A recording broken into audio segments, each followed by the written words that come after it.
नमस्कार। आज हमारे साथ जुड़ रही हैं शीतल कोकाटे। हम बड़े ही गर्व के साथ आपको ये बताना चाहेंगे कि फिर शीतल हमारे साथ फिडेल में सीनियर लैंग्वेज इंजीनियर के पद पर कार्यरत है। 11 मार्च 2024 को शीतल को महाराष्ट्र राज्य सरकार की जानिब से आचार्य रामचंद्र शुक्ल कांस्य पदक से सम्मानित किया गया है और ये सम्मान उनके पुस्तक मंथन की रचना के लिए उन्हें दिया गया है। शीतल, सबसे पहले हम आपको फिडेल की मैनेजमेंट और फिडेल की पूरी टीम की ओर से बधाई देना चाहेंगे। बहुत बहुत धन्यवाद आपका। तो सबसे पहले शीतल, आप अपने बारे में कुछ बताएं। वैसे देखा जाए तो मुझे बचपन से ही भाषाओं के प्रति लगाव था। मेरी माँ ने हमेशा भाषाओं पर जोर दिया कि कैसे उनकी वर्तनी हो, उन्हें कैसे लिखा जाए, कैसे हमें खुद को अभिव्यक्त करना है। इस सब पर मेरी माँ का बहुत पहले से ध्यान था। लेकिन हिंदी मेरी काफ़ी कमज़ोर थी शुरुआती दिनों में। मुझे याद है कि मुझे ना कार्टून समझ आते थे, ना मैं फिल्में समझ पाती थी, ना फिल्मों के गीत समझ पाती थी। और मेरा अपनी उम्र के जो बच्चे थे उनके साथ घुलना मिलना भी नहीं होता था, इसी वजह से, क्योंकि मैं हिंदी नहीं समझती थी। बहुत ही मुश्किल दौर था मेरे लिए। मैं ना निबंध लिख पाती थी, ना अपने ओर से कोई पंक्ति लिख पाती थी, कुछ नहीं। यही सब होता था। फिर धीरे धीरे उसके प्रति लगाव हुआ, क्योंकि अच्छे टीचर्स थे जिन्होंने मुझे पढ़ाया, मुझे यकीन दिलाया कि मैं कुछ कर सकती हूँ। तो वहीं से थोड़ा आत्मविश्वास बढ़ा और हिंदी के प्रति लगाव बढ़ता गया। जी, तो जब आपको ये पता चला कि आपका नाम इस सम्मान के लिए चयन किया गया है, आपके नाम का चयन किया गया है, तो आपकी पहली प्रतिक्रिया उस वक्त क्या थी? मैं उम्मीद तो लगाए हुए थी कि क्योंकि मैं जानती थी कि कितनी अच्छी पुस्तक मैंने लिखी है, लेकिन हाँ, ये नहीं जानती थी कि सच में मिल पाएगा भी या नहीं, क्योंकि मैं मराठी भाषिक हूँ और मेरी टक्कर हिंदी वालों से थी, हिंदी लेखकों से थी। तो थोड़ा डर भी था कि क्या पता क्या फैसला होगा, मेरे पक्ष में होगा नहीं होगा, या इस बार नहीं मिल पाएगा। तो थोड़ा वो मन में डर था। लेकिन जब मिला तो लगा कि हाँ चलो, वाह बढ़िया, कि ये तो होना ही था और ये मुझे मिल गया बस। तो आप हमें इस पुस्तक के बारे में कुछ बताएं, और जब आप हमें ये बताएंगे, आप हमें ये भी बताएं कि इस पुस्तक की रचना के वक्त आपके दिमाग में लक्षित दर्शक कौन थे? पुस्तक लिखने के बारे में कभी इतना सोचा नहीं था। घर में मम्मी कहती थी कि आपको पुस्तक लिखनी है, आज नहीं तो कल आपको समाज के लिए कुछ करना है। ये संस्कार बचपन से ही घर में थे। लेकिन ये पुस्तक लिखने का काम इतनी जल्दी हो पाएगा ये नहीं सोचा था। मैं विद्योत्तमा फाउंडेशन नाम की एक संस्था से जुड़ी हुई हूँ। ये नासिक की संस्था है। वहाँ के जो अध्यक्ष हैं सुबोध मिश्र जी, उन्होंने मेरी पुस्तक के लिए शुभ संदेश दिया है। ये पुस्तक लिखने के पीछे जो प्रोत्साहन है वो मुझे सीधी में रहते हैं एक साहित्यकार, सीधी मध्य प्रदेश में। उनका नाम है डॉक्टर श्रीनिवास शुक्ल सरस जी। उनसे मेरी मुलाकात लखनऊ में हुई 8 मई 2022 में। वहाँ उन्होंने मुझसे कहा कि आप अपनी पुस्तक लिखिए। वो विचार मुझे काफ़ी पसंद आया, क्योंकि मैं जानना भी चाहती थी कि ये पुस्तक लिखना मतलब क्या होता है, कैसे उसका आगे का काम होता है। मुझे नहीं मालूम था कि कैसे हम जाते हैं प्रकाशक के पास, वो कैसे हमारी पुस्तक छपवाता है। मैं इन सब चीज़ों के बारे में भी मुझे काफ़ी जिज्ञासा थी, मैं ये सब जानना चाहती थी। सोचा कि चलो अच्छा मौका है, हम थोड़ी बाकी की चीज़ें भी हम सीखेंगे, कोई हमें मार्गदर्शन भी कर रहा है, इसका हम लाभ उठाते हैं और लिखना शुरू करते हैं। तो जैसे ही मैं घर आई मैंने लिखना तुरंत शुरू कर दिया। 14-15 मई को मैंने अपना पहला निबंध लिखा, स्वयं से प्रेम करो।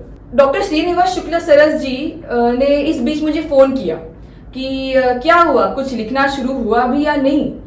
तो मैंने कहा हाँ सर, मैंने लिखा है। और मैंने जैसे मेरा पहला निबंध खत्म हुआ, लिखा मैंने उसे पूरा, मैंने उसे उन्हें भेज दिया ताकि उन्हें थोड़ी तसल्ली हो जाए कि इसने लिखना शुरू तो किया है, इसका काम तो बढ़ रहा है आगे।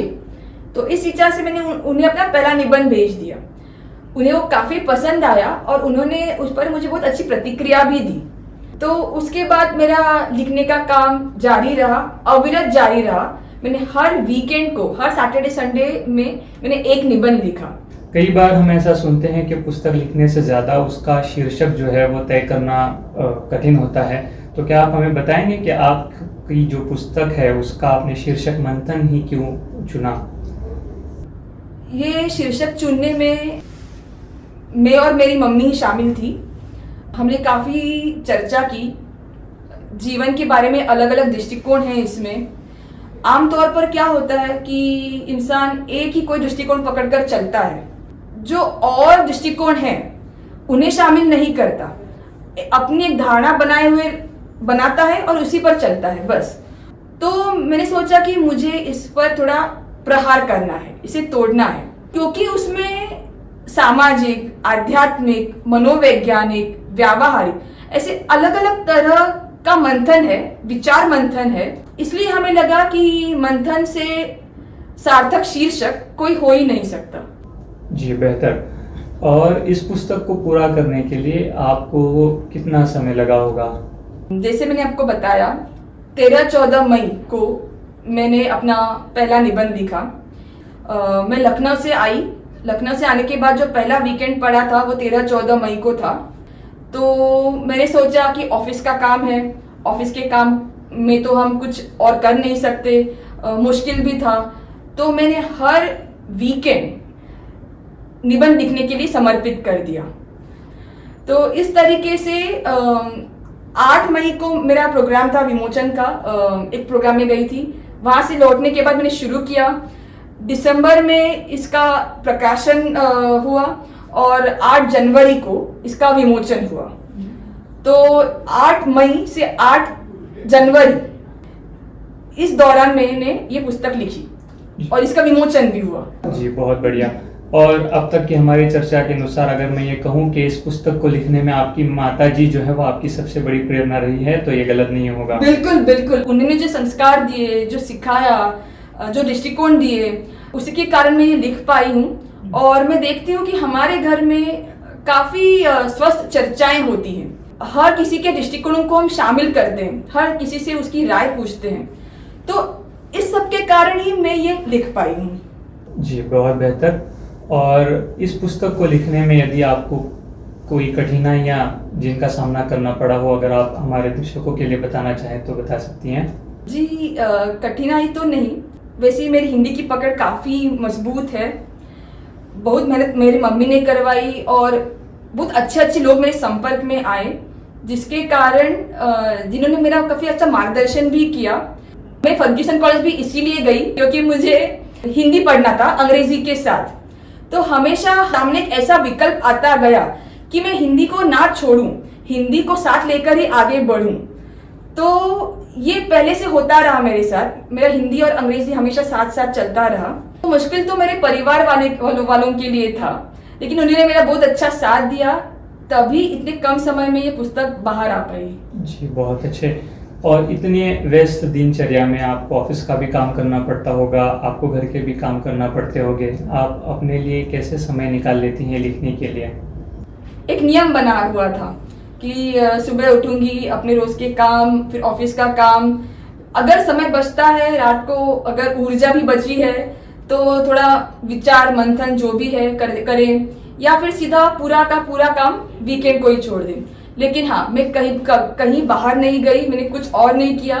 मेरे एक प्रोफेसर है डॉक्टर अविनाश पांडे, उन्होंने हमसे एक बार बात कही थी कि अगर कुछ करना है तो परिवार वालों को भूल जाओ, थोड़े समय के लिए सही, परिवार वालों को, रिश्तेदारों को, तीज त्योहार सब भूल जाओ, अपने काम पर ध्यान दो।